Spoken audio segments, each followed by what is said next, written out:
Ravi Prakash Siliconandhra hospital Kuchipudi super speciality వైద్య సేవలు పూర్తిగా ఉచితం.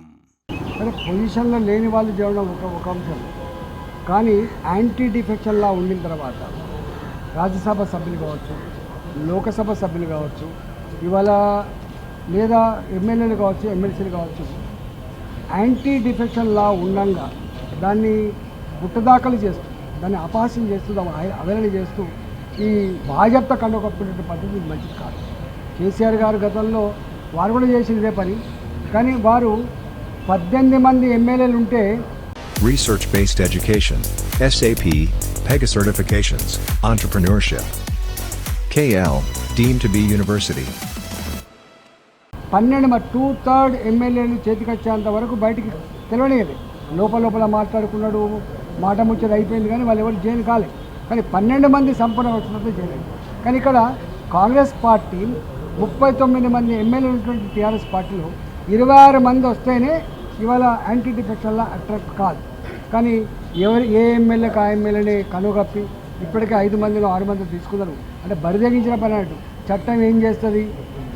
స్పీకర్ మా వాళ్ళే ఉన్నారు, మా స్పీకర్ ఉండగా మీ సభ్యత్వాలు పోవాలంటే మాట చెప్తున్నారు. ఇది మంచిది కాదు. డెఫినెట్గా చట్టం సుప్రీంకోర్టు ఉంటుంది, హైకోర్టు ఉంటుంది. ఈ బరిదగించి యాంటీ డిఫెక్షన్ లా ఉండగా కూడా ఇట్లాంటి చర్యలు చేపడితే చట్టం తప్పకుండా దాన్ని పని చేస్తానని విశ్వాసం ఉంది. ఈ పద్ధతి మంచిది కాదు. సార్, ఫైనల్ ప్రతి ఎన్నికల్లో బీజేపీ ఓటు శాతం, సిపి శాతం పెంచుకుంటున్నారు. మరి రానున్న భవిష్యత్తు ఎలా ఉండబోతుంది? రాజకీయాలని మాట్లాడతాం. రేపటి కాలంలో మీకు తెలుసు, గతంలోనే 2023లోనే భారతీయ జనతా పార్టీ తెలంగాణ రాష్ట్రంలో అధికారం రావాలి. సరే, రకరకాల కారణాల వల్ల రాలేకపోతున్నారు. కానీ దాని తరఫున జరిగిన ఎన్నికల్లో ఇవాళ ఎమ్మెల్యే ఎన్నికల్లో 14 నుంచి 15% ఓటు సాధించుకున్నాం. ఈ 6 నెలల కాలంలోనే 14-15% ఉన్నటువంటి Bharatiya Janata party vote bank ఇలా 36% పెరిగింది, 35%.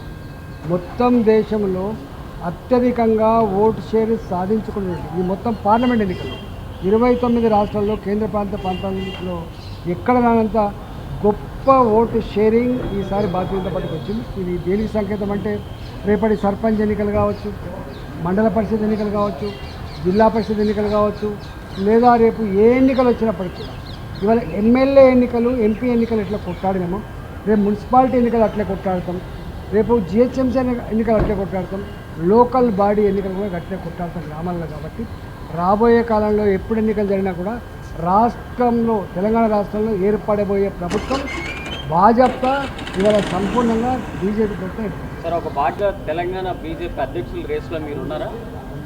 మా పార్టీ గట్లా నేనున్నానా, ఇంకో ఆయన ఉన్నాను. మా పార్టీ ఎవరిని ఎప్పుడు ఎక్కడ పెట్టానో, ఏ హోదా కల్పించాలి, ఏ బాధ్యత ఉన్నో అదంతా మా హైకమాండ్. మరిన్ని వీడియోస్ కోసం ఛానల్ ని సబ్స్క్రైబ్ చేయండి. లేటెస్ట్ అప్డేట్స్ కోసం వాట్సాప్ ఛానల్ ని ఫాలో చేయండి. అండ్ లింక్ డిస్క్రిప్షన్ లో ఉంది.